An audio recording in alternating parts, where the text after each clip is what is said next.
gamuchirwa tese tagamuchirwa amen. Ndangosungura kuti introduce mushumiri wemanheru anhasi. Tinaye mushumiri akasarudzika manheru ano, muranda waMwari vari pakati pedu, mufundisi. Tingovafara nekuvaomerera. Haleluya. Tingotenda Mwari.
At one time, I got asked him, because no, for the next 21 days, you are incapacitated for 21 days.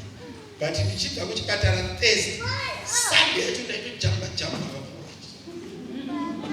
Because what management is singing kana uchishita uchifarisa bali mwana ubatsira pawa yake kuchirega kwani wakuona wadzani wakuona wapisa 900 wakuona vashinyimba zvekudya chirega wekufura ingoti Mwari zvikuitika napi ndakaudza mindfulness ndikutsana kumbatseta Friday nekuti ndakakumbira Mwari kuti Mwari andinoda kuenda nevanhu kumusangano vanodzoka vari zvavaenda vari.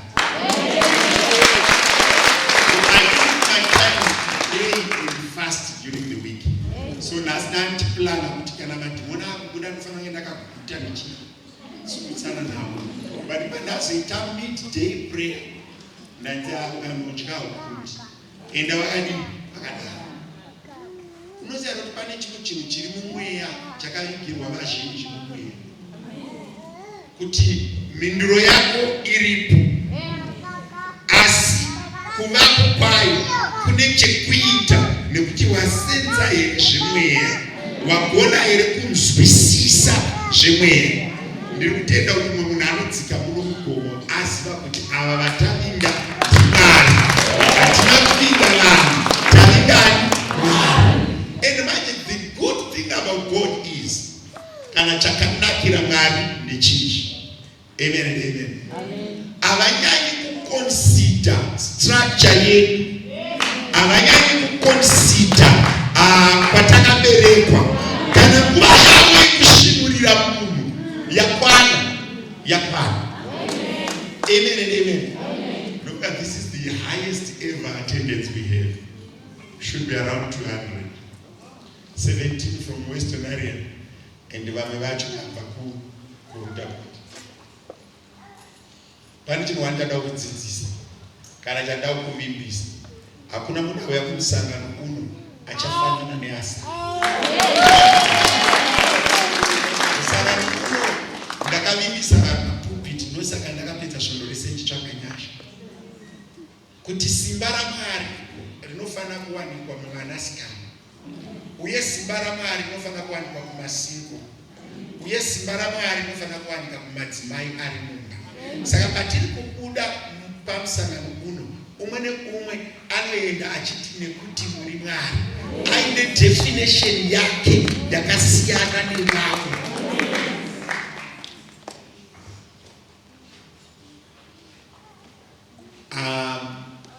I was reading the word of God and God was revealing to me that the power is not in hearing the word but the power is in believing the word. That's why I'm told not mukanga muri 10 muno classify nekuda kwababa venyu makaza kupedza navo ini ndakura mumhuri taiva baba nababa vedu vaiva 10 kumba kwavo. Kumba kwambuya vakuru kwaiva nevanakomana 5 vava kwambuya wavo. Kumba kwambuya vadiki kwaiva nevanakomana 5 vavaita 10. Isusu taiva kumba kwambuya vadiki kwaiva futi nevamwe vasikaiva nevanakomana 5 vasikana 10 vasikana 5 ita 10. Kumba kwambuya wangu inini kwaiva nevanakomana 5 nemusikana 1. Saka takakura tichinzi tina tete 1 but vari 6. Anditi manzwisisa. But vana vazoberekana vaidzi vana vaClever, vana vaIman, vana vaLovemore, vana vaAbel, vana vaEliot. 4 vakomana vakaita vana nevana vaAna.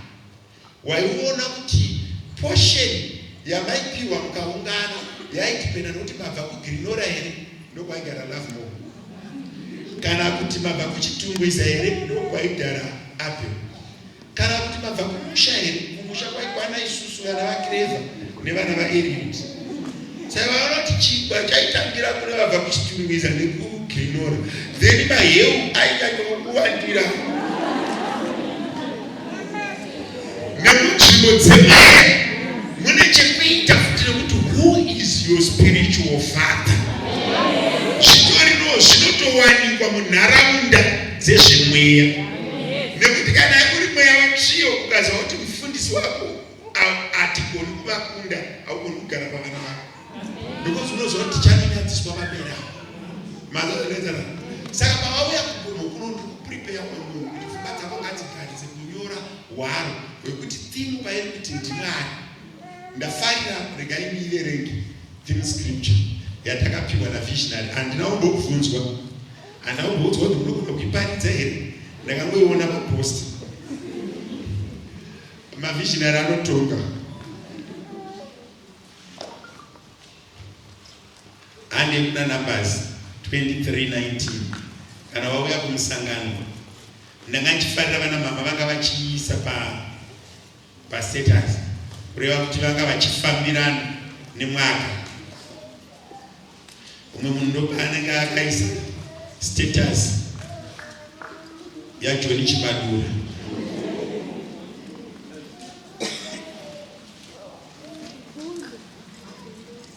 Vamwe vakaisa dzezvemweya, ivo vakaisa dzezvedhidhidhi.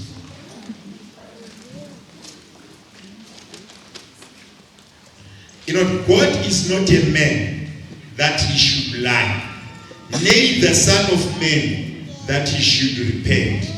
Yes, he said, and shall he not do it? And yes, he spoken, and shall he not make it good? Mwari haasi munhu, haangarevi nhema. Kunyangwe mwanakomana womunhu haangashanduki.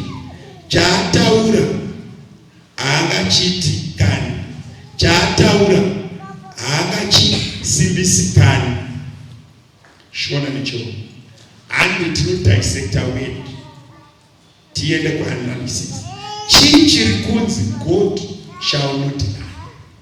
Ndechipi chiri kunzi Mwari akasiyana nemwanakomana wemunhu harevi nhema kana kushanduka pakutaura kwake? Izwi rinoshanda kana zvadii. Panotanga mafungu muchikepe manzi muri kuyabuka ndopanotaurwa izwi rekuti Mwari akasiyana nevanakomana vevanhu haangashanduki. Theme scripture yedu iri kuti kusvika mandiropafadze handikusiyei ndogore rino. Maifundisi vako kuti Mwari haazi murevi venhema, vekuti akapa muranda wake vision agomupa theme igouya gore rigotanga rigopera. Mwari vagoita murevi venhema vana vevanhu vasina kuropafadzwa.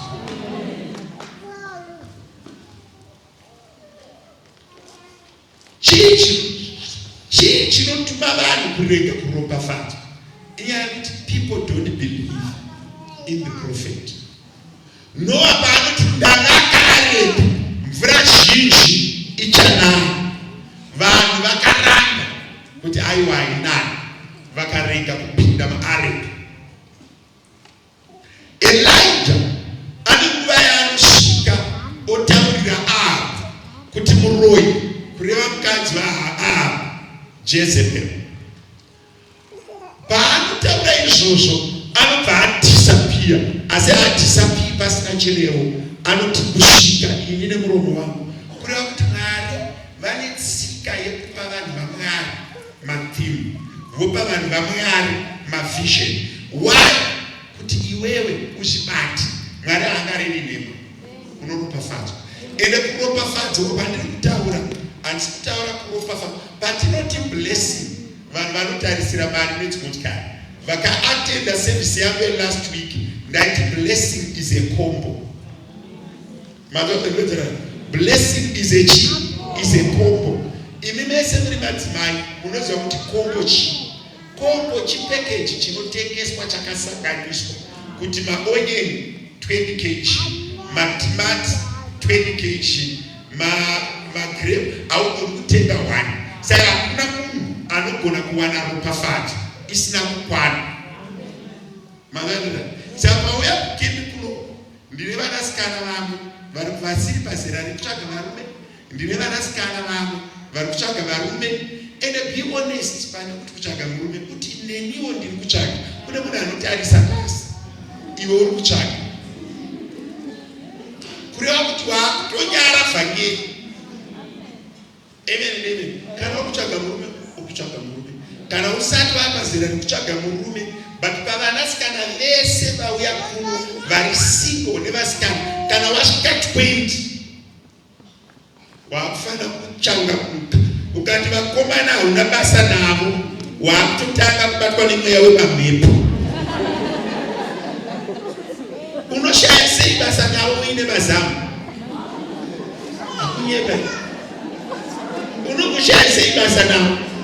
Iwo Mwari akakuropafadza nechipfuwa. Iwo woti handina basa navo. Kutanga kurani kuti Mwari vave murevere nhema vakati munhu haangagara ari ega. Unoziva kuti chinhu wani chandakadzidza kuvanhu vatema inyaya yekuramba reality. Mune nzara here nda kungoita chirango wobva vadya 10 pieces dzechingo, iwe wati uda kuita chirango. I just want to taste. Wobva warova 10 pieces kapu 3 dzetii, asi wambochiti asikana ndakaguta, asikana ndabva ndadya. Iwe watonzwa kuti chingwa chakunhuhwirira chimoto kwakubva kumba kwako wosvika buda pachena, vasikana ndanzwa kuti chingwa chakuibva, regai tibike tii, panodiwa kubatidzwa stovheri. Ndo zvinofanira kuitwa kukempu, kuti ini ndakadzwa guru rekuti zvanzitika. Saka ndawana nyaya yangu handina murume, ndawana nyaya murume akaoma musoro, ndawana nyaya handina mari, ndawana nyaya handina mubhedha, ndawana nyaya handina rohwa, ndawana nyaya handina motikari, ndawana nyaya handina pakurara, ndawana nyaya handina rumba, ndawana nyaya handina vana vanogona chikoro. Ndakadzwa guru remusangano zvinganzitika, toda kutarisa pasi semunhu asina zvionetsi. Ndosaka uchiona kuti vafundisi vazhinji vakanyepera vanhu vakati handina basa nemari. I will never lie to you. I need money. Inini ndakafara mwana wangu mukomana achitaura pasa chikoro fatapa 800 rand atirovera maseve chakabata mari yacho zvikanzi mama I feel good at the smell of money. I feel good when I smell money. Ndikati mfano taura inonzi prophetic confession yekuti vaIsraeri vaiti kana mombe dzabereka mumatanga, magrapes abereka muminda, vachidya zvekenani zvakakora, ndobva vaitanga kuti Mwari vaAbrahama naMwari vaIsaac naMwari vaJakobo kureva kuti vaitenderana neropafadzo yenyika.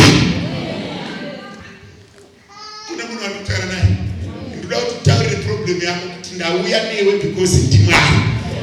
Ndauya nedambudziko rangu because NdiMwari. Ndauya nenyaya yangu because NdiMwari. Ndauya neurova hwangu because NdiMwari. Ndiro zvindichitaura naye kune munhu ari kukotsira auya asina kana gauni. Autozivi kuti gauni ndikuti but ndopaunoda kubatwa nehope, ndopaunodzwa kuneta uri pamusangano uno watiri kuti NdiMwari. Chandauya ndisina ndinodzokera nacho ndachibata mumhepo waNdiMwari. Do you know musiyano wekuropafadzwa nekusaropafadzwa? Kungotenda, kungoona wotenda so kuti zvinoitika. Chinhu wani chandakadzidza ndechekuti when you believe your words and the prophet you conquer. Rimwe zuva ndaitaura nemumwe munhu akandifunza akati mufundisi, what is faith? Ndikati faith is when you attract things that aren't there in your mind. Kutanga kuona zvisipo. Ndakachitora manotsi angu masikati ndichiti this camp must help you to kill negative eyesight and create positive eyesight. Meso angu ngaasaone zvakaipa, meso angu ngaaone zvakanaka, meso angu ngaarege kuattracta zvakaipa. Do you know kuti patauya kuno kumusangano kune munhu ari kutestemba nemasiripasi andakapfeka achitadza kuona mazwi andiri kutaura nezvawo? Meso ako ngaari umareke kuona zvakaipa, umadzidzise kuona zvakanaka. Why? As a man thinketh, so he is. Why? When you see, ndokuti munhu adzokorere muromo wake kuti maso angu ngaarege kuona zvakaipa, meso angu ngaarege kuona zvakaipa. Pautaura about you are prophesying to your future, you are speaking to your future. Kureva kuti hauchaoni misodzi, hauchaoni marwadzo, hauchaoni kurwadziwa, hauchaoni rufu rwevana, hauchaoni urombo, hauchaoni zvirwere, hauchaoni misoro kurwadziwa. Why? You are saying God kill the negative. Can I tell you this? Kubva nyika ichisikwa kusvika izvezvi zvakaipa zvakagara zviripo. Tiri kugara munyika inonzi every day more than 50 people vari kupfurwa nepfuta. But Mwari akapitira nyasha, unogona kurarama munyika ino kusvika 90 usati wamboona ari kupfurwa. Kwete kupfurwa, Mwari kungokunzvengesa padzinorira futi uchingoenda kurudare. So ukafunga kuti Kresta oro clear water kana futi dziri kukresta mweya wokutungamira kuclear water kana zvirwere zviriku Mwari ngaku iti Mwari ndibvisirei mazuva ekurwadziwa nekuti muri Mwari, ndibvisirei mazuva enhamo nekuti muri Mwari, ndibvisirei mazuva ekurwadziso nekuti muri Mwari. Kune munhu wanokutaura Mwari ngatange kuprotecta your mind, Mwari ngatange kuprotecta tsoka dzako, Mwari ngatange kuprotecta vana vako, urege kuona zvakaipa, uoneswe zvakanaka. Munoziva kuti Satani anokupa revelation yekurwadziswa. Munoenderana? Satani anokuvhurira mafaira ekurwadziswa.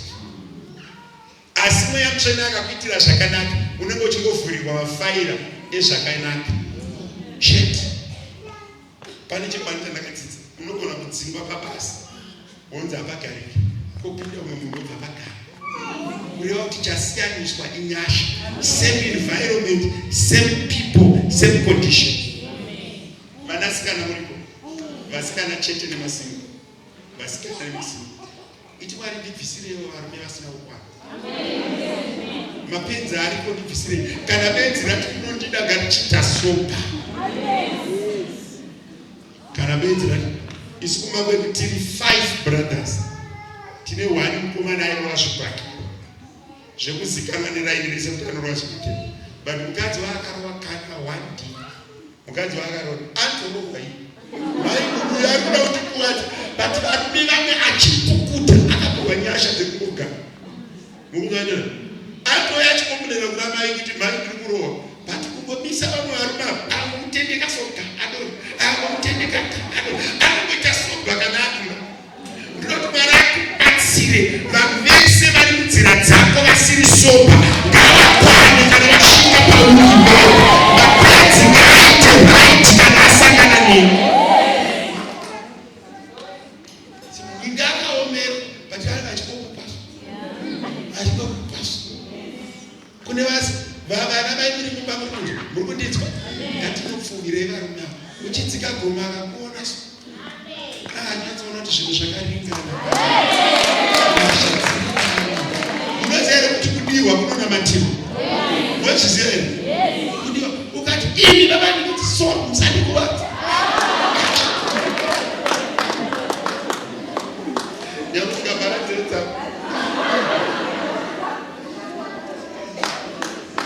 Vanhu vakufunza kuti mitambo yerume ingakuwadzwa, chakaiswa pamusoro pako inyasha dzekutonga, chakaiswa pamusoro pako inyasha dzedominance. Kana Mwari wava pamusoro pemunhu zvisingagoneki zvinotanga kugoneka. Vana mama regai kuuya kumusangano kuzoita mafanizi. Vana mama vasikana regai kuuya kumusangano kuzoita mafanizi. Simudza kutenda kuti nekuti ndiMwari. Tese tauya kuno tine mavarious problems, mavarious challenges. Problem yako ngaizive kuti ndiMwari. Haarevi nhema, haanyepi, haanari hope, haafambiri rwetu. Problem yako ngaizive. Munoziva kuti chakatikuvadza sevanhu kunamatira generational cases instead of praying for generational blessings. vanhu vazhinji vakanditeerera havatendi kuti Mwari iri spiritual, havatendi kuti rudo ruri spiritual, love iri spiritual, asi vanotenda kuti rejection iri spiritual, but havatendi kuti love iri spiritual. Opposite of love is rejection kana hate. Kuvemba nerejection hazvina kufana, hazvina kunyanyosiyana, igudo netsoko zvese zvinopera mumunhu. Can you hear me? Kuvengwa nerejection nemweya wekusemwa zvakafanana, itsoko negudo zvese zvinopira mumuti. Vese ndivana mukana. Kutaridza munhu ari padhuze newe kuti kana wavengwa negudo nekurisemwa zviripo, kana wadiwa nekupiwa nekugamuchirika. Munhu anodiwa anogamuchirika, munhu anosemwa akavengwa. Zvinomeka sense, shoda yangu iri kumeka sense here. Ma 2000 muri kunditwa here kuti hatred and rejection, they are twins. Love and acceptance, they are also twins. Saka kuno kusangano, rejection and hate must disappear, then acceptance and love must dominate.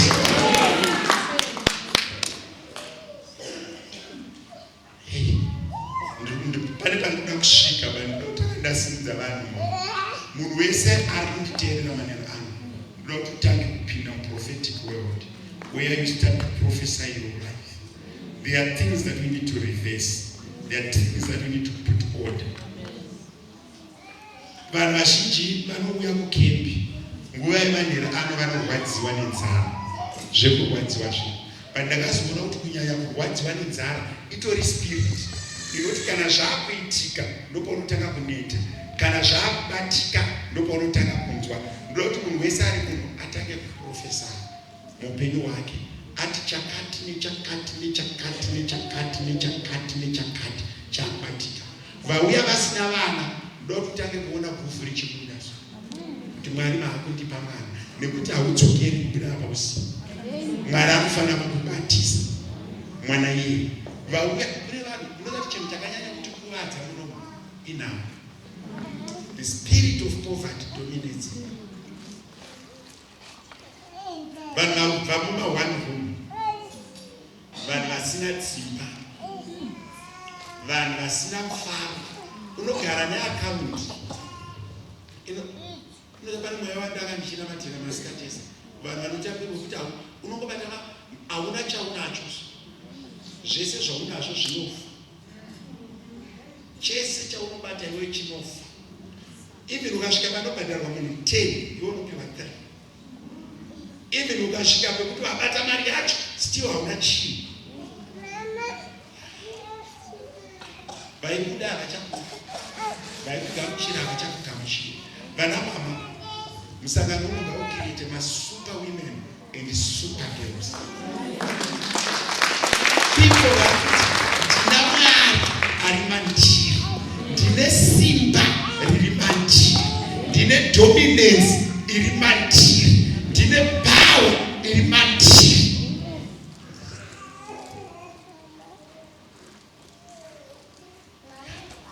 Pane zviri kunzwa pamusana ende pane simba riri panzvimbo.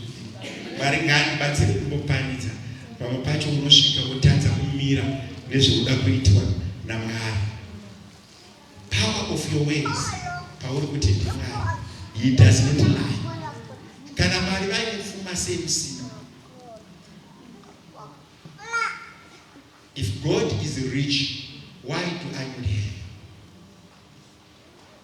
If God created love, why did I have? Did he lie? If God declared the fruit of the womb, why do I not have? If God said possess, why don't I have? If God said go and dominate, why am I not prospering?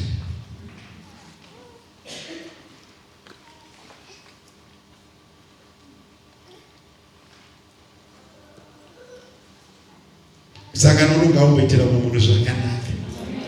Hanzi is different from the Son of Man. He does not lie. Deuteronomy 28 verse 18. You know, I shall make you the head, but not the tail. Did he lie?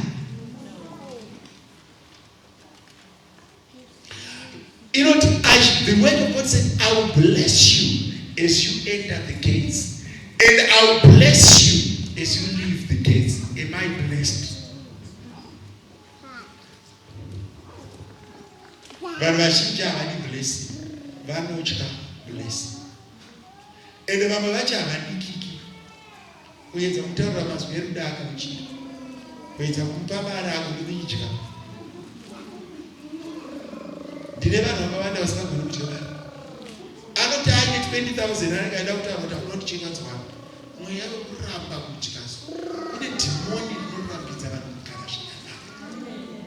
Vasikana vari kuno kusangana nemukomana anofinyama kunge munhu aona zviri kunhuma. Saka anekora koma ndopaanotaka kusekera. Meso erufu ngaabve pamberi pavo uye meso eupenyu. Enda munobvunza vakarohwa, vasikana munobvunza vakarohwa vakataime social. Anokuudza kuti munhu wandakaramba anga ari kwaiwa ndinaye pakaipa chandisina kuwana meso. Anenge achitarisa vaakaramba otarisa vaakagara naye, anonyatsoona kuti makwikwi. Akatarisa baba vake vekubara, akatarisa kana ano mai vanenge vachiti vakatarisa baba vepavoti dhimoni rakandisvitsa pamusei.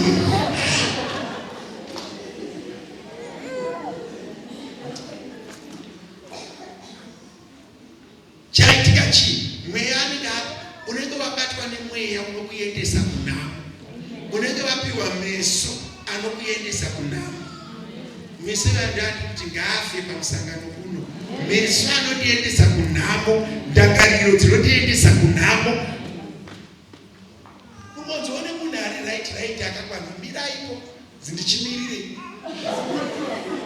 Iwe chiwo uri mwana mudiki here uri kubvunza kuti kumirirei, hauzivi zvazvinoreva.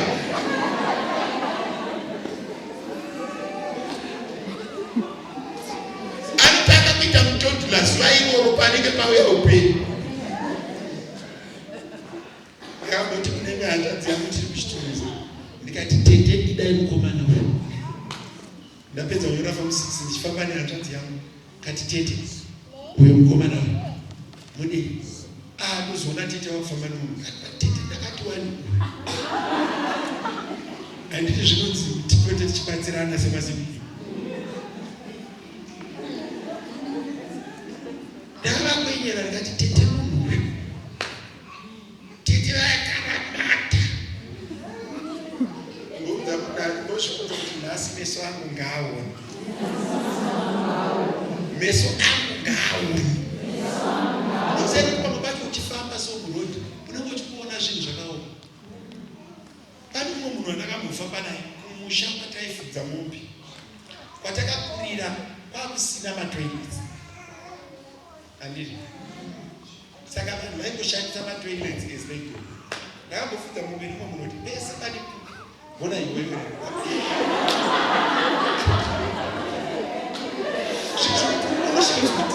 vanofamba naye vakaita sei. Aikurumidza kuona izvozvo. Apa taifamba tichidya chibani chakazorudau kuti afudzike naye ngombe. Ndinonzi indomunofamba rwendo rwese ndikadzoka ndisina chandaona. Iye 5 meters ane achikuona. Kana uine shamwari yakadaro yawabva nayo kumba muchichayarumu, ndakaweke kupedzisira pamusangano nekuti pese pakuri anombonongedzera zvakaipa, meso ake anoona zvakaipa, ndangariro dzake dzinofunga zvakaipa. Vanhu vokopota uchimutaridza kuona muchero unetsviro, kuona maroro aya, iwo kungotiratidza madropins evanhu. What is that?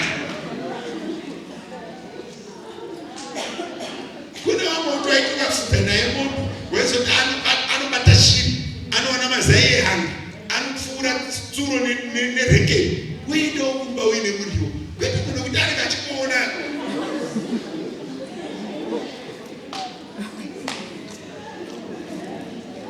But what I'm saying is true. Kuna munhu pese pamasangana ane latest yekuchechi. Naini mama achinetsa ndaniki. Baba nyika ndio vanhu vanoona pupuruti. Type yacho.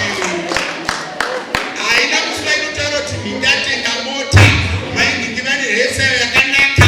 Ndanzwa project yekutengesa sipo. Ndanzwa project chao kungokupa madropins. Ukanga makurana munhu akatanga kutaura nezvemunhu handidi madropins.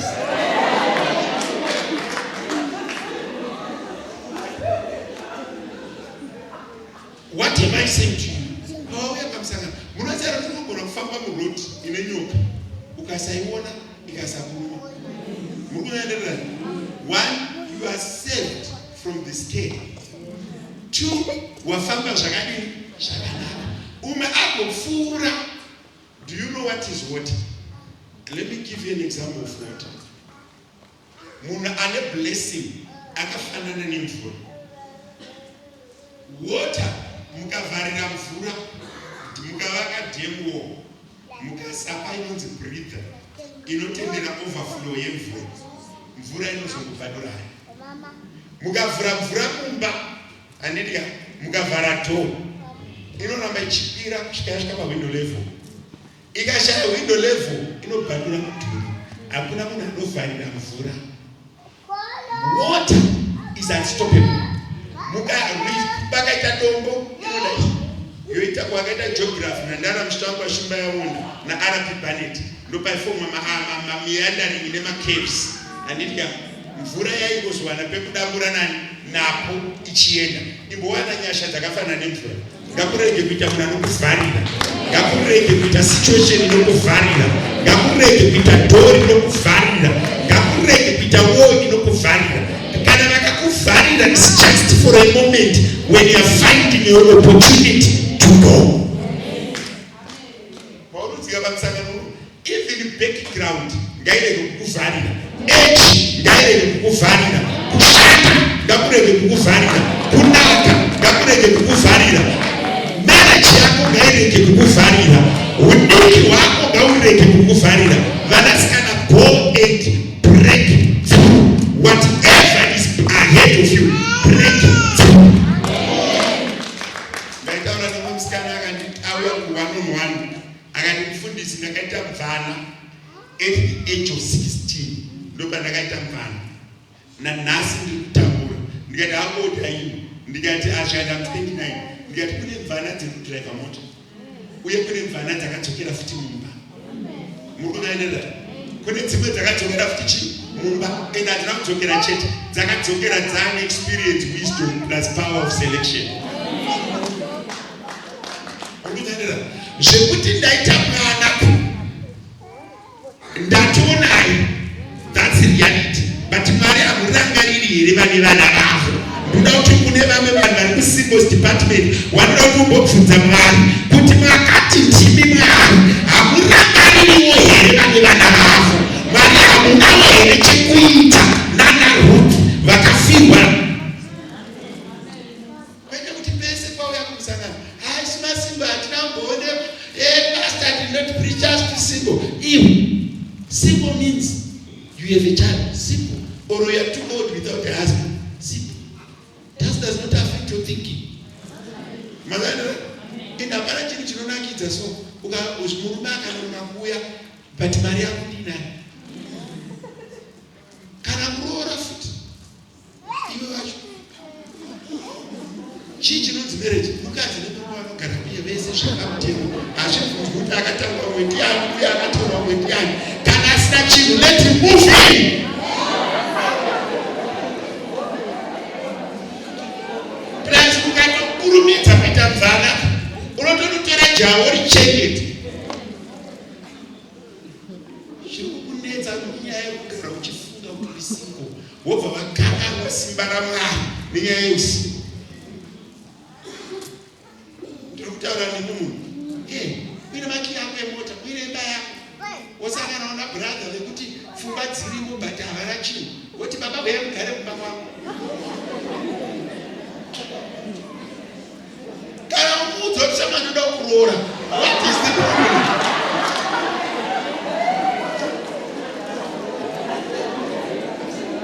But I'm telling you the truth. Mwari vasina kukomborera nechino. Ini ndagara ndakazviudza kuti kubudirira. Maifundisa vakafuma vaine 4 billion nhasi ndotenda sikaiti kurongedza background, kurongedza handbag yavo, kurongedza mota yavo, kuvarivhesa. Ndakaguta. What is the problem? Ende zvese zvino zvinonzi ndezvepachiriki. Ini ndisina kana dzi. Jeki ndikukupa manotsi. Owana msiku ane zvinhu zvakasipera akabereka chimwana ichocho.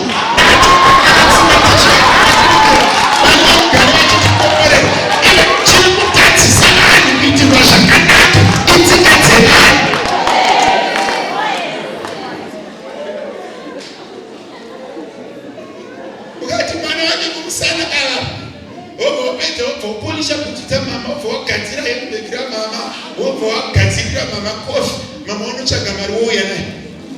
Ina handifuni ndikamboremerwa kana maimufundisi vakaropafadzwa. Ndichingori nayo inenge ichingori kunorezo. Plus izvo zvidhiyana anoziva akaropafadzwa pakati pedu ndiani. Amanzi pastor chiricho vakapenga izvo zvitiparidzira vanhu 200. Vaunganidzwa nomufundisi. Ndakudzokera kuna vamafundisi ndovakuti ndandiri kukeni with 200 ladies. God is doing good to me. God is blessing me. God is taking me far.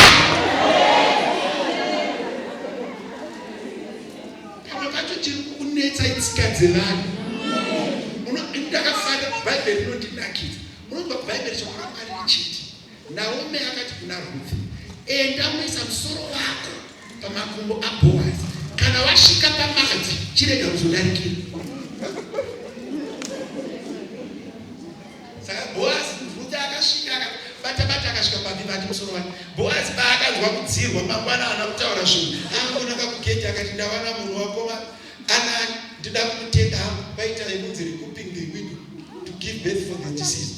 Vavatwa zvinewe uri pano uri kutarisira kuti kana ndikakura iwe une 40 years, kana ndakura ndichaita mari iwe uine 40. Ndopaurikutarisa kuti kana ndakura kukura kuita sei, itoita mari yacho nhasi, chitoita murume wacho nhasi, chitotonga dzidza iroro nhasi, chitowana mari yacho nhasi, chitokomborerwa nhasi. Munoziva kuti kukomborerwa hakudi kumira gore rinouya. Pakasvika Rebheka, pakati munoverenga bhaibheri sei, pakasvika muranda waAbhurahama achida Rebheka. Rebheka anodziwa muona here munhu wacherera mvura, akati ho zvikati paisi pacherevo nemuprofita abva ukwanidza Abrahama kuti anenge acherera dhongi iri mvura atowana murume wekumba yehumama.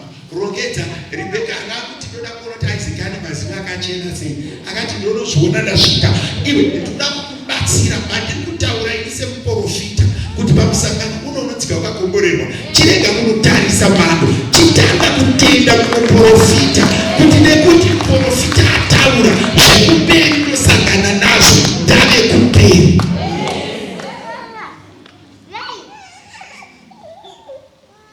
Ndinogara ndichiudza vanhu kuti kana uda kutenga motikari ukafunga kuti ikatorwa nebhengi ko ikasatorwa ko akandiramba ko akasakuramba, kana ndarambwa ndinotanga ndoita musipo ndotangisa futi kuyemera ko imba yacho ikatorwa, ikanga yatorwa zvatonyorwa makoronike kunzi pretty mutambisi on the house for 3 days. Kune munhu anotaura naye pamusangano uno ndoti munhu amboita murangariro wekuti I can be blessed. Why? Nekuti kuna mari hanyepi. I want you to have a memory that says God can bless me and can bless me now. God can do it and can do it now. God can lift me and can lift me now. God can remember me and can remember me now. God can set me free and set free me now. Kuporesa kwevanhu ndepekuti enda unotora antibiotic for 7 days and come for check-up. Kuporesa kwaMwari kungoti Bartimaeus unokuti ndakuitirei, ndoda kuti ndione. Obva angotora mapfupa obata maziso pati miyose akutoona. Kuporesa kwaMwari ndekusangana nemunhu ane mweya yakawanda anonzi Region. Onzi ndikakuitirei, zvikanzi mauya here kuzotiparadza nguva haisati yakwana. Akati leave him and go to this way. Kuno munhu anofanira kutenda kuti chirwani chandakadzidza muupenyu ndechekuti zvinhu zvine process ndezvevanhu, zvaMwari hazvina. Mazvazvanozana zvinhu zvine process ndezvevanhu, zvaMwari hazvina. Vanhu vairoorwa zveminana vanga vasina nguva yekudanana. Vanhu vairoorwa zveprotocol ndo vaidanana. Can I repeat this? Vana mama ndine munhu muno. Vana mama ndine munhu muno. Ndoziva kuti vamwe venyu vakagarana nababa vatasiya kumba vakaoma musoro. Zvekuti unonyatsoziva kuti kunowandida yakaoma musoro. Vana mai vese vanonyimwa mari. Mari inoitwa pocket management system. Takakunamata kuti nhasi takuitisa inonzi table system. Mari yese inoyacho. Vana mai vari kungondiitira maoko munenga yakaya. Nemasingo asiri singo. Mashinzwa ndati masingo asiri singo. Unonyeperere vanhu tiri musingo wapiwa mari yekusaka. Usanyepera vanhu, taura chokwadi. Unonyeperere vanhu tiri musingo wabhadhari mari. Ingotaura kuti mufundisi ndiri pabarika ndizire ndikubatsire. Izvezvi ndikati masingo abhadhari mwamari. Uyai munoshamisika panozara. Kune varume vatosara vega uko vane vakadzi vavo vasi vari kusingo zvizokuti panapa.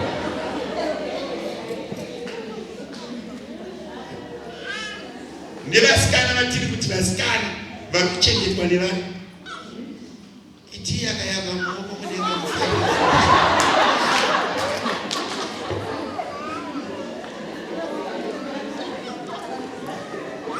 Vatachinamatira vanhu vasimba vakachinamatira vanhu vakamukomborerei kwasareko, vakamukomborere Jehovha akakuya arege kuzokukwazisa vanerudisiko.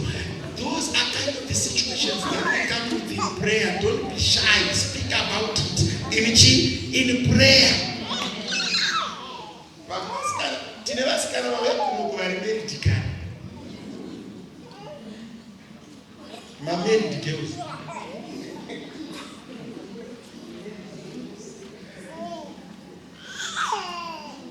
Mwari ngaakubatsirei kusangana. Ende vamwe vacho hamusi kuziva kuti zvamwe zvavobika zvina Mwari mukati mukazvideclare zvinozadziswa. Muruvanani. Mama vacho akatanga ari mahubwe zvikatozoita kunge zvikuita. Hanzi tichazoenda naye kuna mufundisi kana tasirias. Imi muchibika mese muchidya mese muchigara mese murise munoda serious munodarika ipapo kusvika chicho serious.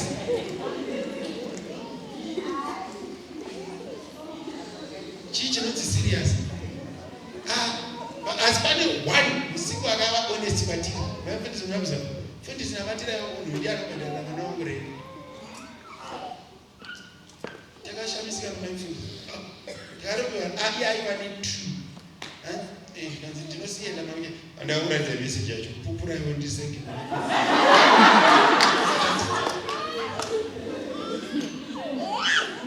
Ende arabuda chechi. Ane varume vanero zvakanzi handinyatsikuziva mufundisi but vakakundibatsira. But that's being honest. Vanorobhera kuti uyai makadaro tigadzirisane kupi kuno svikai kuno makadini makadaro. Chichifeve chakati chipana Jesu. Baba vavasiye zvikanzi ndine vakawanda zvikanzi wataura chokwadi hapana pachakatuko chakatozoenderera mberi zvikanzi shoko raMwari rinoti tinamatire Samaria kana Jerusaremu. Imi munoti chii? Zvikanzi hachanamatiri kuSamaria kana kuJerusaremu. Vanomunamata ngavamunamate mumweya nemuzvokwadi kwete Jerusaremu kana Samaria. Kana vabhadharwa redi inotaura kuti baba zvamuri kuparidza zviya inini ndakumberi kwemazwi enyu.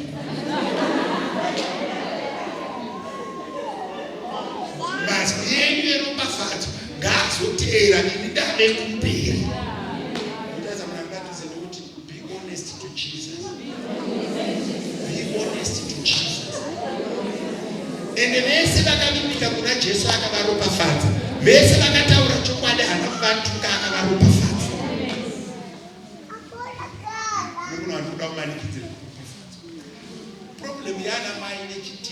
nevanasikana. Ruby, don't dream to be married. Dream to marry.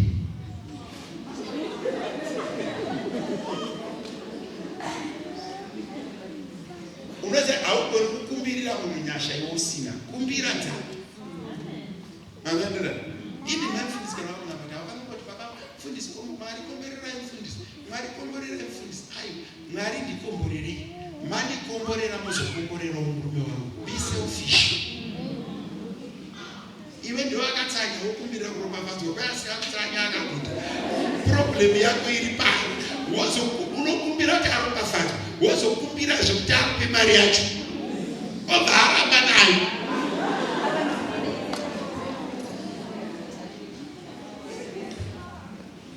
Mazana, mai tupe muri munhu. Mai tupe tulani. Kumbira iko pafati. Woka maro pafati. Maro pafati kuti Mwari muno pafati muri munhu. So that you may say you are blessed. Kune vamwe vana mai vari munhu wokuti ana kukomborerwa. Akatengerwa mota nequestion. Akatengerwa maiyeri nzira yeru vaidambuka.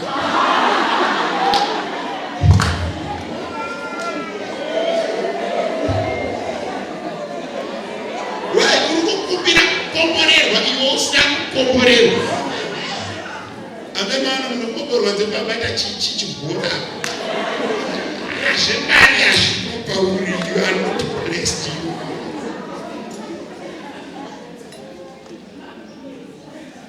Kudaiwo kuisa mhete, kudai kudavisa yakakura nyama yaremerwa.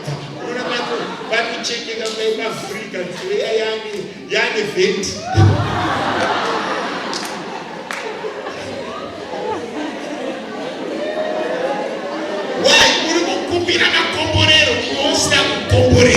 Because komborerwa kunoya iri kombo. Uri kukumbirira vamwe makomborero iwe usina kukomborerwa. Mbemajena nemamafundisi vakakumbira kuti mufundisi vakomborerwe nenyasha ivo vasina. Dai mune madzimai 4.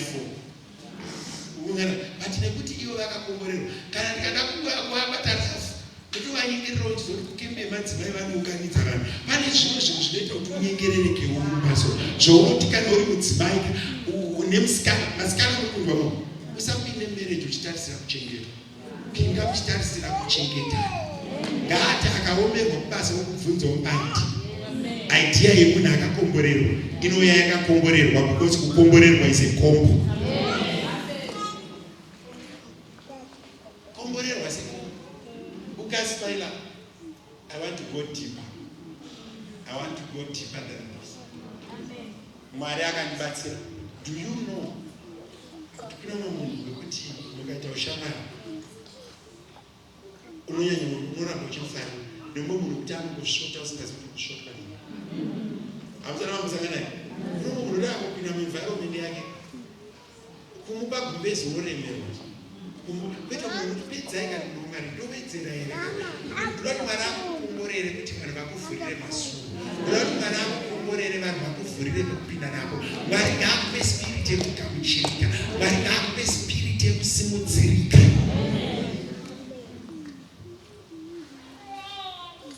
Ndaitaura nevakomana vekuregion. Vakati April akauya muda kuparidza rini? Kati handisida kuparidza. Handingosaridzai pamwe muda kusiya Sunday chete. Umwe ari 10 years achikumbira mukana wekuparidza. Umwe ari kunyengererwa. Pakembi inoyi ndikakutsanyira mahara. Pakembi inoyi ndikakutsanyira mahara. Itakombo. Kuna vamwe vakadzi vari kuti unotsara kusvika wazosekerera hapana nokubvunza kuti wakatsamwa.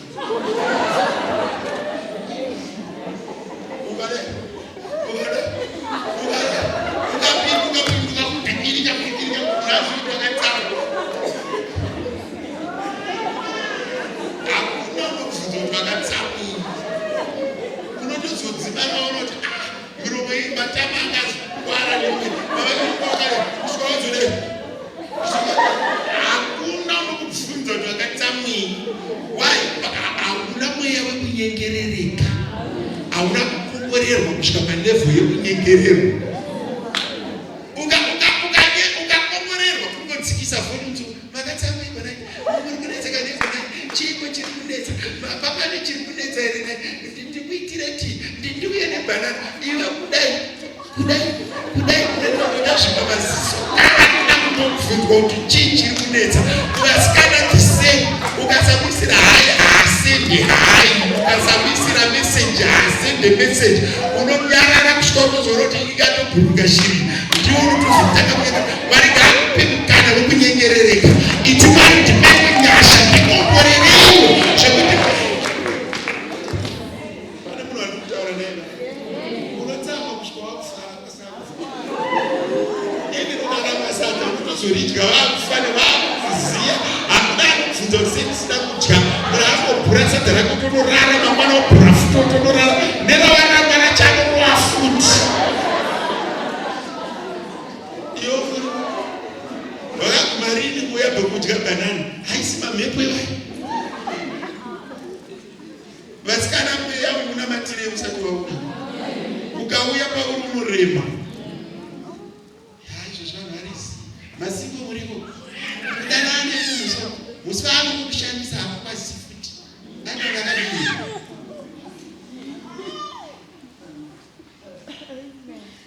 umari vachibvunzwa muri raitere mamukase urikubvunzwa unzi mamukase kuri inyasha dzekukomborerwa ndochavafambira ukeni chinhu chikukonzera vanhu bibika tunhu tudikidiki izvo vakanditarisa so uri musikana urufuka kuti zviri normal ukasenderwa meseji 5 ukapindura achakutusendi 50 meseji hanzi ndichiri mwana mudiki watotanga mweya wacho musanyengerereka izvozvi vana mai vanoyadzondidzwisisa nemasimba vamwe havana kurambwa vakangotiza kuiginoyo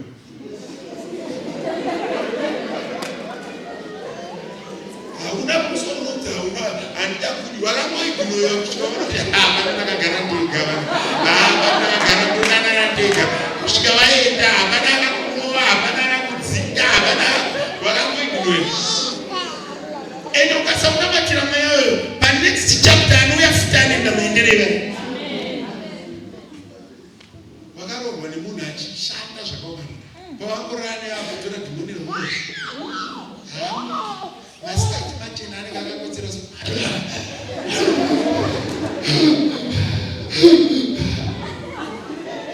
masikati vamwe vachimanya kutsvaga mari ivo vavanogari akakugabana kana teki kana fanda imvura chete unoita ukamane tepi sedzinonzi tepi yesitokudobeni yakagadzirwa iwewo Mwari ngabatsire pamusangano kuno vanobhajeta drinki muno kujobheki muno kukurosa limpopo kuzobhajeta drinki and you don't see anything problem whether single or married or a girl. Tarisa kuna watu sonoana kufundisi na Mungu aisare munomukati kunyengererwa whether uri musikana whether uri musingo whether uri mai unoda wakakunyengererwa uso kakunyengererwa kadikidiki kanoshandura upenyu kakuyeyemedzwa kadikidiki kanoshandura upenyu kakungotariswawo kanoshandura upenyu imbo kakumbira kugomo rega kusombopopota nekududza tsamba imbo kakumbirawo kugomo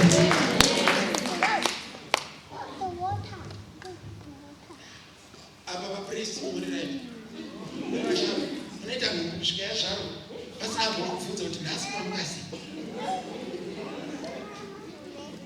tazamana vadhuzi kunaoti ezvizvi vamwe vanhu vari munhu hauna chavakagotekerwa oteka wega akazviora enda moto makuona kuti dhimoni rikutaura nakufundisa tiri pamusoro pano enda moto ukatenga hembe unoti kuwesta mari umwe akatenga hembe zonzi tiwani pfekai izvi zvinhu zvino zvakanganisa vanasikana nana mai vamwe vamukuona vakaona havarwari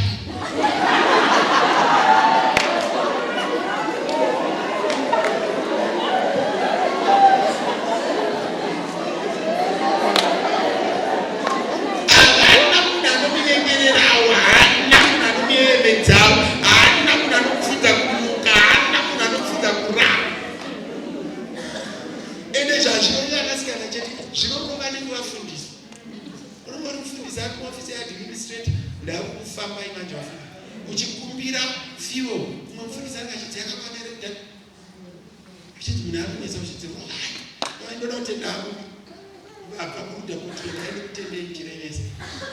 Ini ndokandona ndinongora muri sikukura iyi itsai. Asi chikafu chii firiji yangu yekuofisi yakazara, yekumba yakazara, yebedroom yakazara. Ini nayi eat when I want to eat. Asi simba rekudya handina kuwana for free.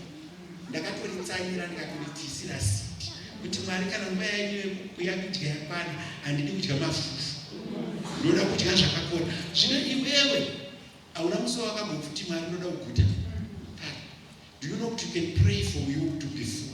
You can pray for you to have food. Saka ndoda kugadzirisa zvimwe zvinhu. NdiMwari, taona kuti NdiMwari. Vana mai muri munhu, rega kuita mwana anongobvunza arauka. Gadzirisa urwu hwemwana muprayer. Ndasina mfundisi ndoda kunyanyodhila panguva yangu yekunamatira vanhu. Ndoda kudhila nemweya wekusabiwa. Mukadzi wega ega ari vasikana munonzwa ukaita boyfriend ngaipenge newe. Wazwa kupenga newe zvekusvika unoda kuona mai wako mama panoingo kuchengeta left right and center bvudzi rake ndorida nenzwara dzake ndodzida.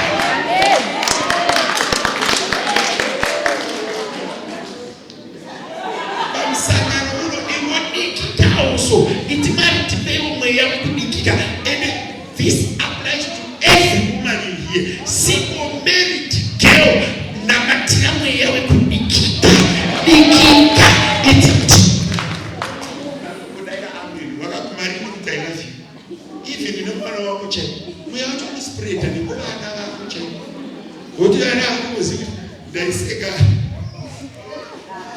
Nezvino ndaiseka mai mundisi vachitaura naga. And Mama, you said no to me. When you're old, I will say exactly the same.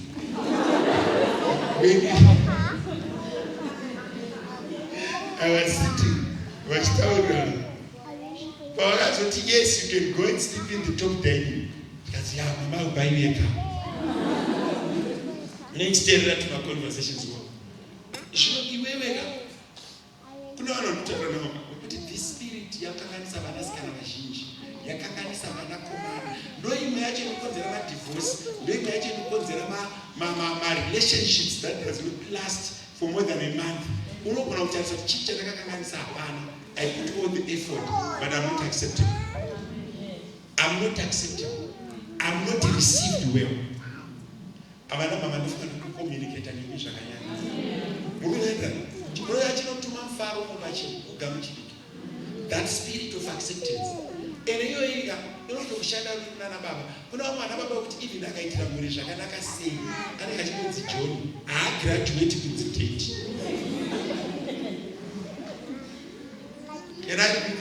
Kuna mwana baba kuti asi akagamuchidiki kunziteti. Kuna baba, kuna teti, kuna John. Umata kunziteti asati aroora iwe.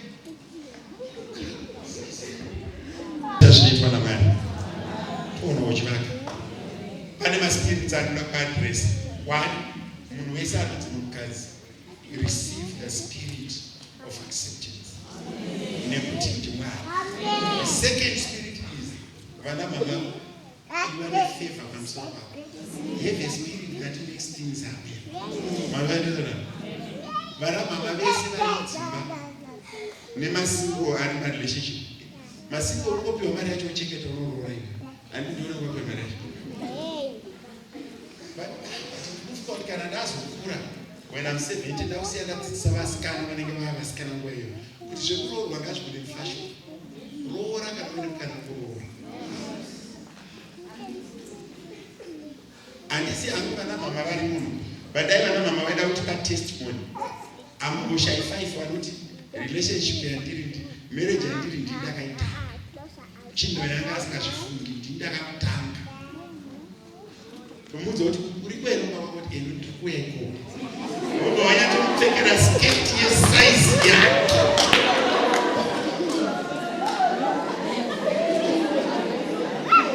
Takapumuka. Aingoshai marriage yakadaro. Vana vadawo kuzoita amen because of stigma systematization, but in marriage iri munhu manimboshaika unoyaza kuti chida yakasina brain kana kuzotaiwa musikana aiwe nemusikana wake nhingi ndikamudhaivheta, but kana unombogara 6 months une guilty conscience, 1 year mwana 1 mwana 2 wozoti Mwari ndiregerere ndakadhaivheta but ndaapana ndio marani ndaweza kuuza kuti pamwe chekutadzisa vanhu vazhinji patiri kuuya muprayer tinoita anonzi maambiguous prayers, direction less, no direction prayer. Mirai kuitire no direction prayer. Mwari muri kutanda webhasikoro dzese dzinodimuka chisara kuripo rinokujunuka maspokes nemavhiri nekusara kuripo. Mwari ndinokutendai nekuda kweupenyu hwenyika ino. Mwari ndinokutendai nekuda kweSouth Africa. Mwari ndinokutendai nekuda kwevamakarobafadza nawo nemota. Mwari ndinokutendai nekuda kwevamakarobafadza nawo ko iwewe. One thing that you need to do is, what is your relationship with God? What is your relationship with money? Do you have money? Are you loved? Are you acceptable? Do you have a future? Do you have a future? Do you have anything? Do you have a house? Do you have children? Do you have a car? Do you have blankets? Do you have food? Do you have, what is it that you have?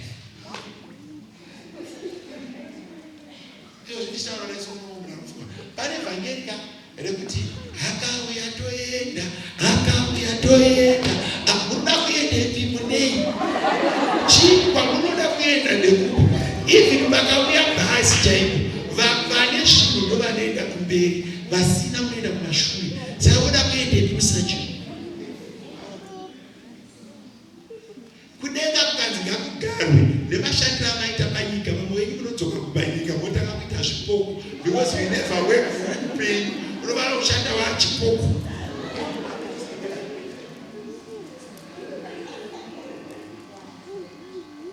What am I saying to you, woman? I'm saying when you go before God in this camp, look at your situation. How old are you? What do you have? Where God is taking you?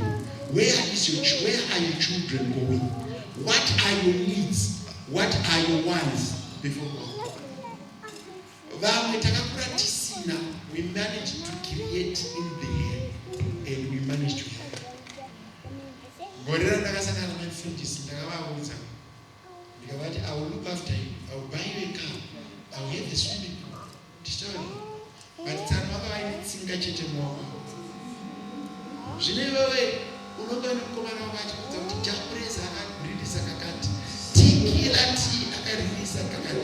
You don't eat music.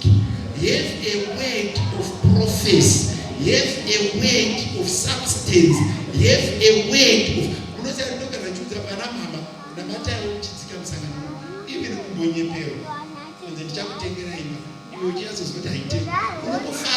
even at least what Pharaoh's way, at least but you know what was Jehovah. South Africa will not teach me. That's a kind of take up a doggy. It is Orima. My life. Live a hand to my refer to Ogira take it and China shopping. Even judges what I have Tina with you. Jamutaura, Jesimba, Paula Kempi. Could never Torama Kempi for granted. There are people who take this opportunity of prayer and fasting for granted.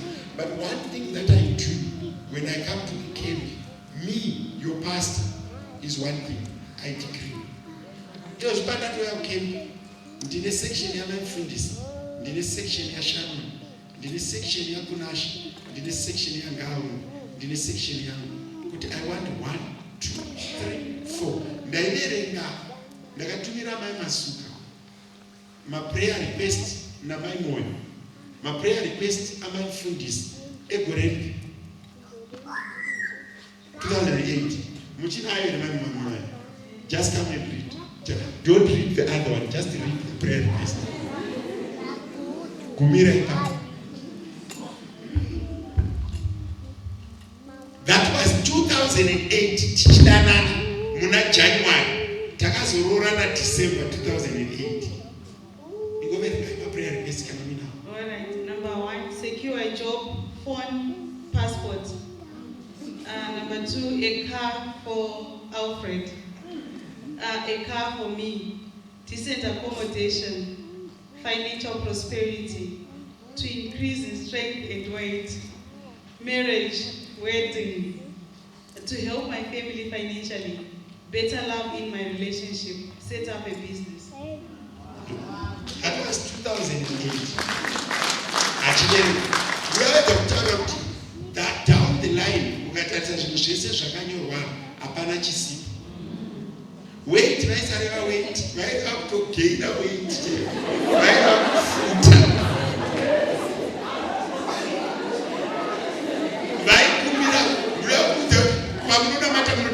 food. Right, Kumira passport. Natanga with pastor, night Alfred. Fasting, nema prayers. What you say in prayer does not die. What you decree in prayer does not die.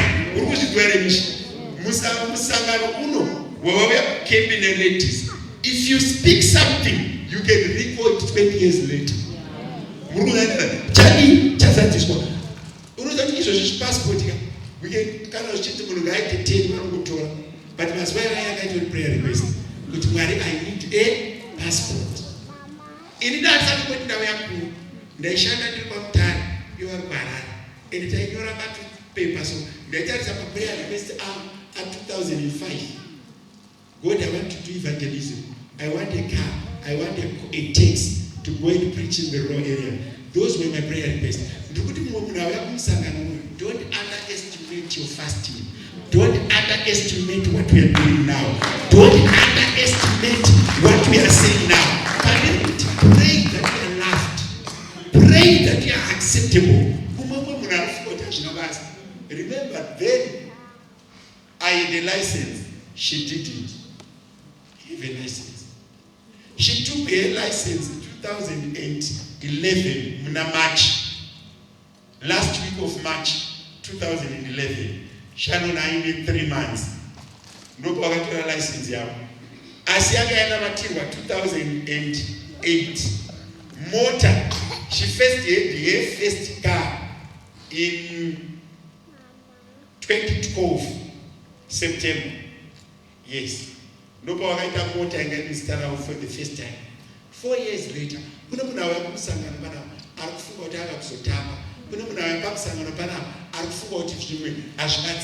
these are fastings that you can declare a business. That's a list year 2008, list year 2009, list year 2010, about 12, by 2014, my prayer request in ESA, Akazatishwa.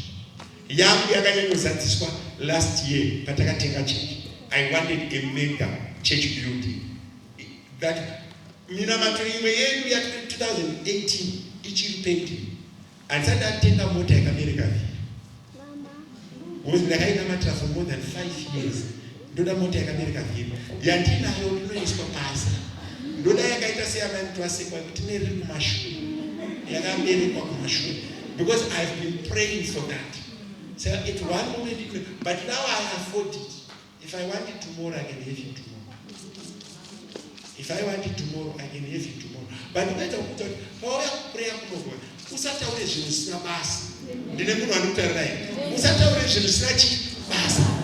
speak. I'm not a preacher, I'm not Fatavan. I'm a preacher, I'm practical. Can we ask things that are achievable, that are attainable, that we can go back and say, Cape year 2023, end of year, on a Friday night, Muswa 8, I prayed for this, Chakazatisho. I prayed for this, Chakazatisho. Madam Mama, one prayer that the spirit of acceptance. I want you to be accepted. I want you to be well received. I want you to never, and under abuse. All of you, you must be acceptable. You must be well received You must be honorable women. You must be a woman that is respected, accepted, acknowledged, and loved. Number 2, poverty. Come out of poverty. Can I do this? Mama, we are not committing any crime. We are 200 here. If we had 200 cars, can you wave a hand for me? Ndinana baba ipano wasingafani kuforce out. Ndinana mama ere vasati vane motikari. Ndikukumbira vanhu vasati vasikana vasati vasvika 30 garagazi. Ndikukumbira vanhu vana mama nevasikana vati dava 28 zvichienda kusina kuti ndauti kuti kwana. If you can't drive, you don't have a car. Just take a car. Vana mama ndakuprofita pamunhu. I want to prophesy to you. Mwari ngaakuropafadze. Urege kudzoka next musangano usina munhu. Mwari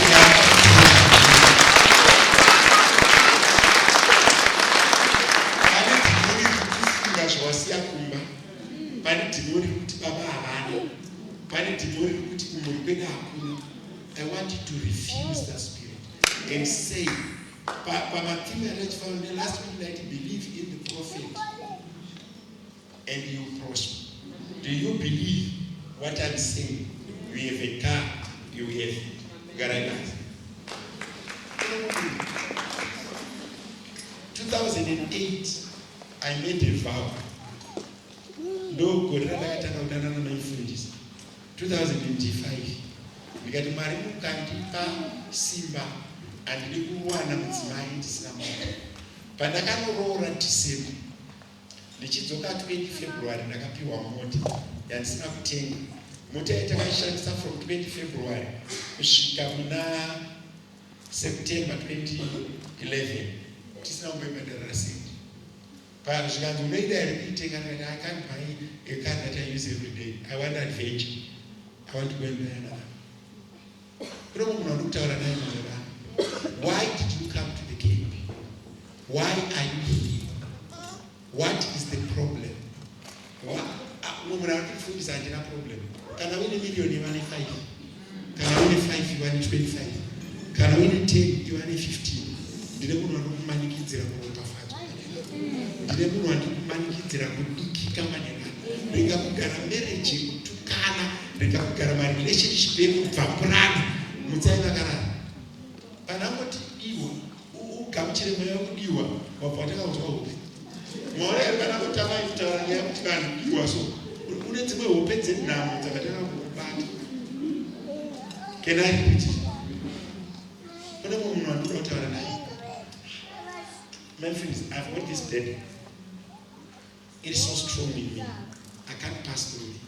Ndine vakadzi vasina pavakambogamuchira. Hauna pawakabogamuchirika. It's hard. Hapana paunonyatsogamuchirika. Ndine shungu dzandiri kunzwa pamunhu. Ndiri kutsvaga vanhu kuti haana paakambonyatsa kugamuchirika.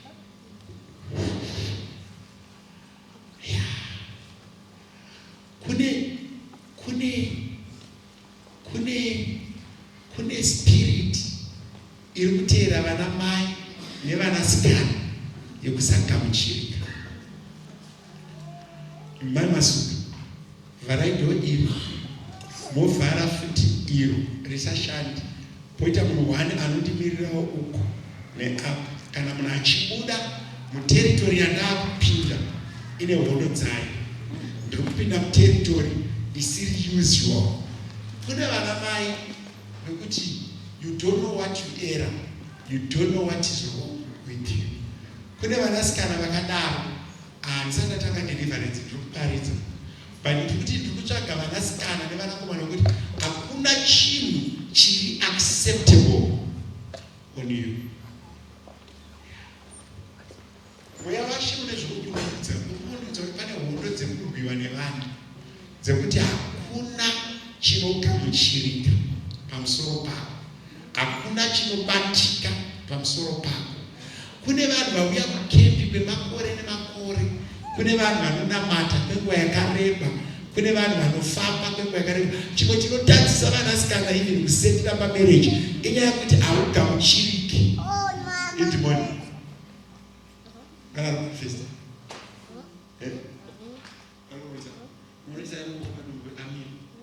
aridza vanhu varisitana.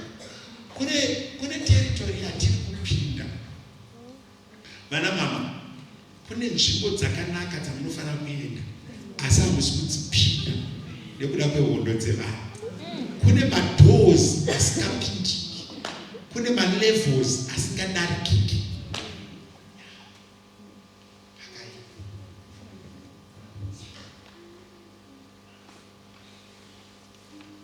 Pane pandiri kutaura kudaiso mweya mutsvene anondiudza kuti kune madhimoni asara kumba andavula kuti auye kuno ekuti things does not work.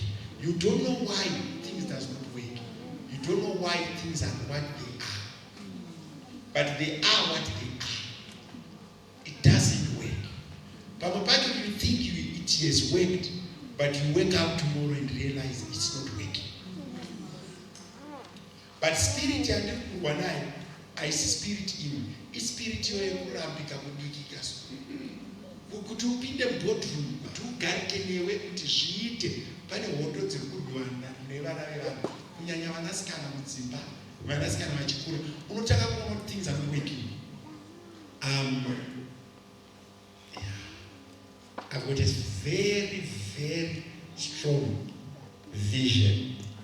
Irikutaura kuti vanhu vanoropafadzika, but this spirit irikurambidza vanhu kuenda kure. Yakabata vanasikana zvakanyanya zvokuti hautonzwisisi kuti sei ndiri zvandiri. Ukabata basa nomira, pane the spirit yekungomiswa. Hapana chinonyatsofamba, hapana chinonyatsobuda, hapana chinonyatsoita. Vanyamungaripewo chaketira.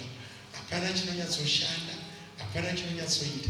Vamwe vacho unofunga kuti zviri kuita, but zvinofanira kuita kudarika ipapo.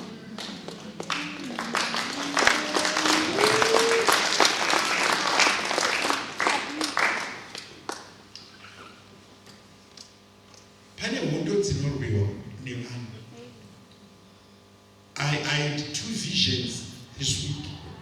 The first vision I had, when God wanted to bless people, but people were running away. Why? People don't believe in prophets. Then the other vision, I was being forced to touch people's hands, but people were running away from me. But Manerano, I want God to do something. I want God to do something. I want God to do something. Kana vari Mwari ngavangove Mwari nekuti NdiMwari. Kune a strong spirit yakagara muvanhu izvizvi kunyanya kuvanasikana nanamai yokuti vamwe vacho vari kutoramba kubva pairi. Izvizvi pandiri kutaura nyaya iyi kune mumwe munhu wekuti unonyatsoziva kuti hapana chiri kufamba ende hapana chiri kuendeka, zvinhu zvakangomira. What were okay, it's not working. Vamwe vacho vakanyeperwa naSatani kuti it's working, but it's not working. Do you know kuti chinofuratidza vanhu mumarelationship, it's a spirit inorambidza vanhu kuita zvakanaka. Vamwe vedu kuti varume havati, varume vanokudai but haudikiki. Vamwe vanasikana vokuti ndiri kutadza sekugara mumba, hapana anything wrong pavarume. The problem is you. Why? Pane mweya yekuramba. Ndainamata nevamwe baba vachinzwa kuti mufundisi, pandakayokei kuno last week, whenever I want to give my wife money, don't wash. And I can buy any other woman food at work, I'm happy. But to give it to my wife, I feel harsh. It's why harsh. You will pump cards back. And why harsh. And my wife, I want to have a time and go out of our work. And then ask my friends, my wife, vaapologize manerana vanga vari palist ndakavagombedzera ndikavaendera kuinbox ndichida kudhila navo kuno asi vaapologize. Murume wavanoremberwa nokuvapa mari baba chakarongoti mai vake ngavatore passport only to reverse vanosvagei. That thing yekuti kana chakanaka chakuda kuitika pauri things just start to change. Zvinhu zvinochinja pamba chomutoona so apa ndayambuka wozoona apa tandina ndadzokera pananga ndiri zvairadzei apo unoti apa ndabuda ndastati chiwirira vanhu but apo atisiwirira. It's a spirit. 9 out of 10 we are forcing people to say people are wrong. People are not. You are the problem. Why?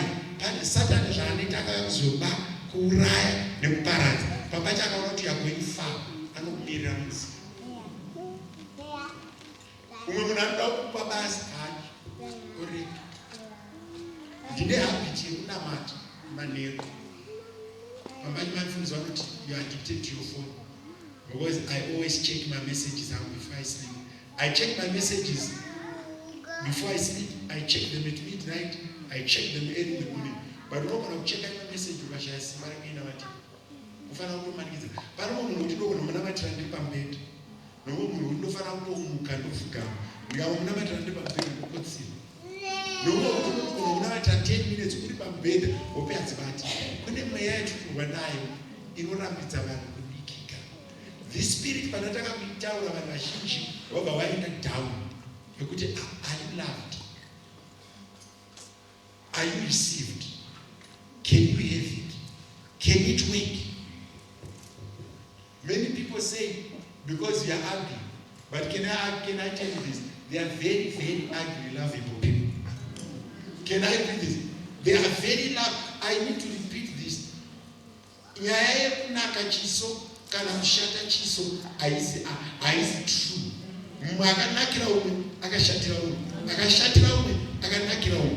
But chinotadzisa vanhu mweya. Mazazanozara chinotadzisa vanhu mweya. Kune vanhu vari kuzviuraya nenzara vachida ndinoda kuita kaslenda, vamwe vakatoda kuita chidhafu. Hazvichengeti munhu. Chinochengeta munhu mweya, chinogadzira munhu mweya, chinoshanda mweya. Kune vamwe vanotodiwa vari pamucheni.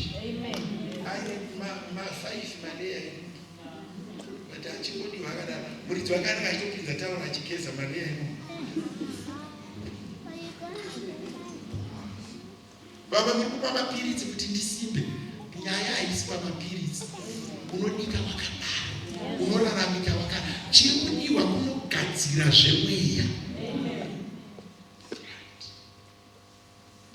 Vaifundisi tofana kudhila nemweya. Vana baba vazhinji nevana vasikana vazhinji vari kusafa rejection. Vane zvekunetsa mudzimba.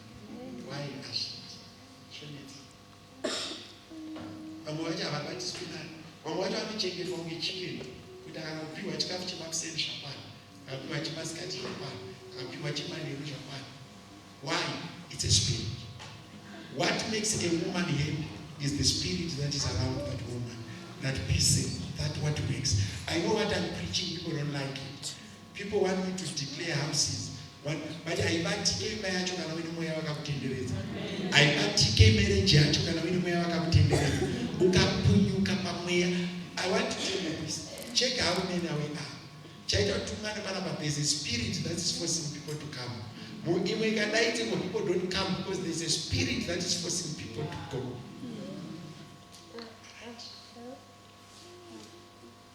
Manje ndikudzoka. Pane zvekuitwa naMwari. Nyasha dziripo dzakawandisa. Kune munhu anokutaura naye. Vanhu vakachitaura nofunga naprofesa yeupenyu hwevanhu vakawanda. Vamwe vacho simple things. Kutengesa chinhu unopedza 2 weeks chiri pastatus hakuna anobvunza price. Kana kulaika chaiko unongoona maviews. Simba rekudiwa nesimba rekuita mari nesimba rekuva a true woman rinowanikwa muprayer. Rinowanikwa muprayer. Kune maspirits anorambidza. Zvinishauraiwo mimwe mweya yacho iri kutorwa neni. Muchechi munoita atmosphere yehope. moita atmosphere yekurara, moita atmosphere yekutya. Lord usibuke pauri ari vatitire zvakanaka.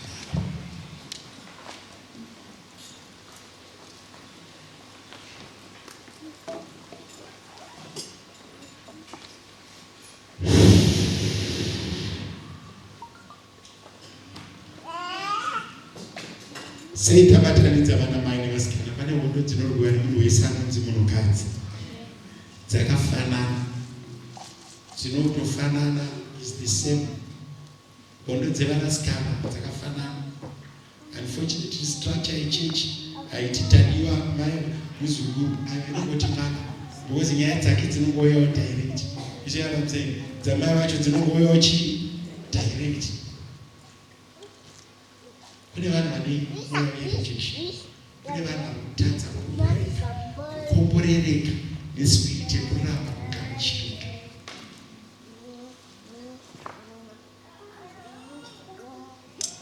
Present worship, I want you upfront, but my problem is madimoni anovanzotiza ukouya. No problem yaitika. Unoona madimoni anobva uko andiri oyo mashure. Madimoni anobva oyo mashure. Temuzi simudza ruoko rwako pauri. Don't do anything. Don't pray. Just lift your hands. I know what you are going to say, but don't say anything. Just lift your hands. Mwariwebudenga mstara Jesu. Simbare neupenyu riri pamusoro penyu. Kana tataura zvakanaka tinorarama. Tikataura zvakaipa tinofa. Manera ano semuranda wenyu Mwari. Namira panzvimbo mweya yese yerejection inorambidza vanasikana nanamai kugara zvakanaka kumabasa, kumba, mumarelationship, mumamarriages ngaidinzwe. Zvirwere zvinoenderana nerejection ngazvinzwe izwi ravo. Vakaramba varimo mudzimba vakarambwa, nevarimo vachishingirira, nevarimo zviri kuvafambira, mwevashembodzikai manerano. Baba munosindinzwa izvezvo. 1.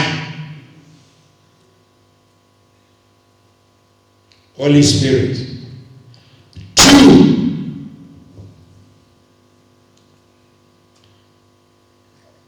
Wapfepa nesimba izvezvi.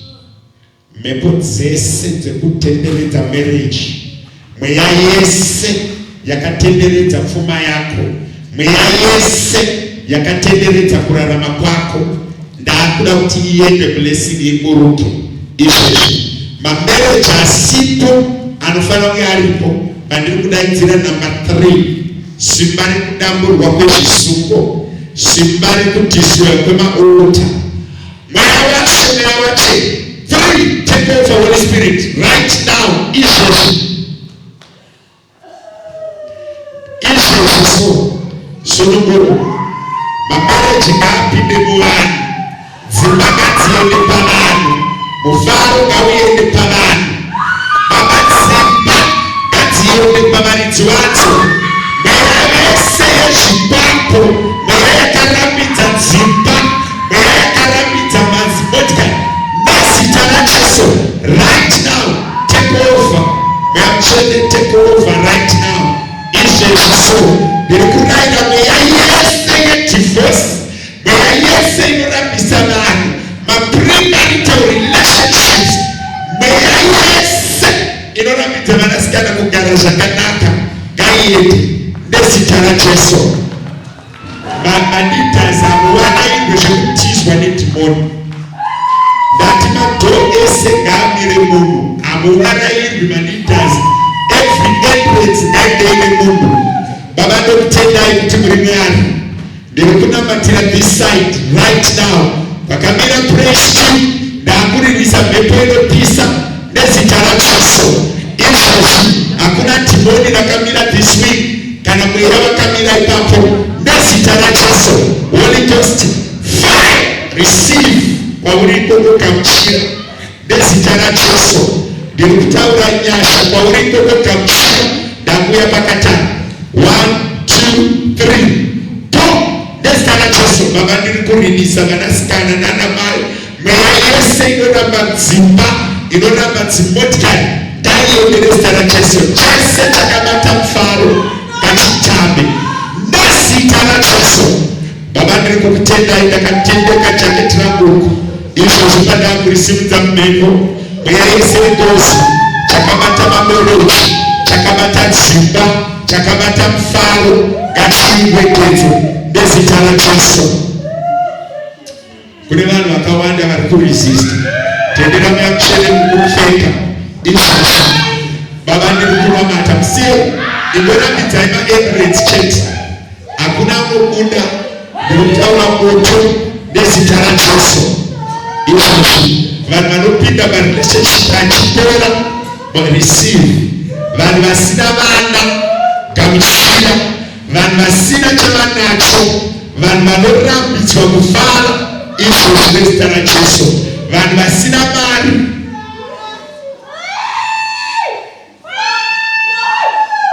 aubude dhoo ingoamusiyei ingomirai pamaambulance mumene ngaamire madhoo rake hakuna ingomirai pamadhoo ingomirai pamadhoo chaos ino musavabate vanokukuvadzai vese ingomirai padhoo hakuna unobuda dhoo only nyasha dzakaringana ingomirai pamadhoo zvakaringana zvakadaro hakuna mweya wetsvina wesimba yese madhimoni ese anonzwa izwi raMwari. Baba ndiri kurambidza madhimoni ese nezita raJesu.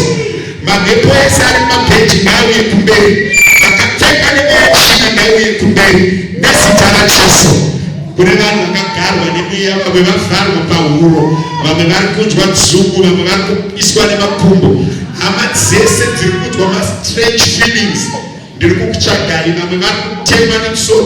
Kune vanhu vatanga kunzwa dzungu kupiswa kunzwa mudumbu muchipisa uya titaurirane kunoku kune hondo dzambari dziri kuno hakuna chinoramba nhasi ndokuvimbisa nezita raJesu. Vanhu vane vana vanodzarauka hakuna chinoramba nhasi nezita raJesu. Mamhepo ese nzeve nezita raJesu.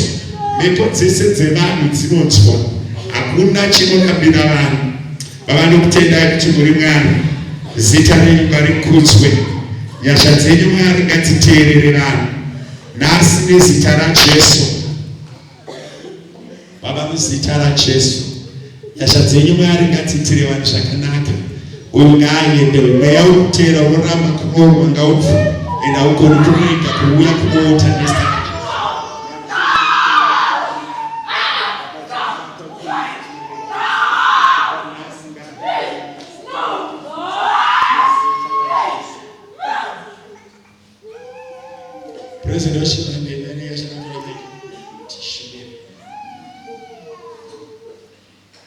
Bakamira kuno praise to God wakamira. Baba ndokutendai kuti muri Mwari. Zita renyu ngarikudzwe. Nyasha dzenyu dzione. Baba praise to God vanosara vakamira sara vakamira baba. Mwari atiitire zvakanaka.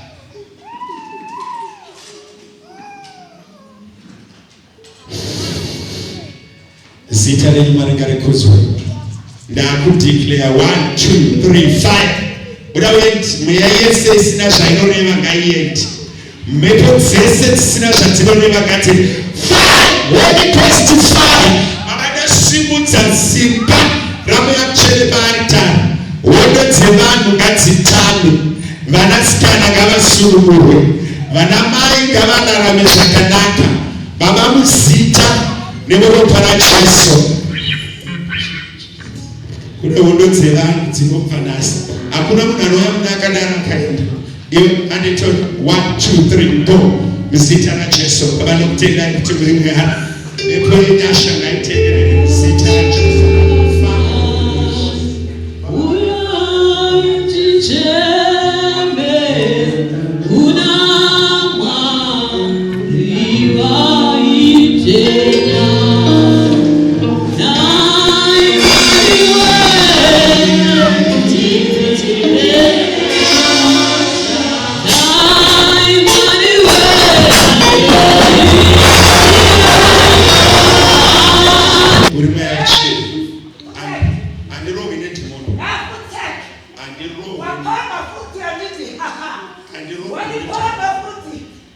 move in demon. You're coming back to me again. You address me according to spiritual protocol. Fire of the Holy Ghost. Address me according to the spiritual protocol. And you know when it more. Ndilibura ndawamara kutunura maokwa ndakumaisa moto fugama pasi muyamchene muri mwari hakuna demoni nomira pamberi nakutori kuruoko rwangu moto. Let's just submit to the power of the Lord in Jesus' name. 1, 2, 3, go.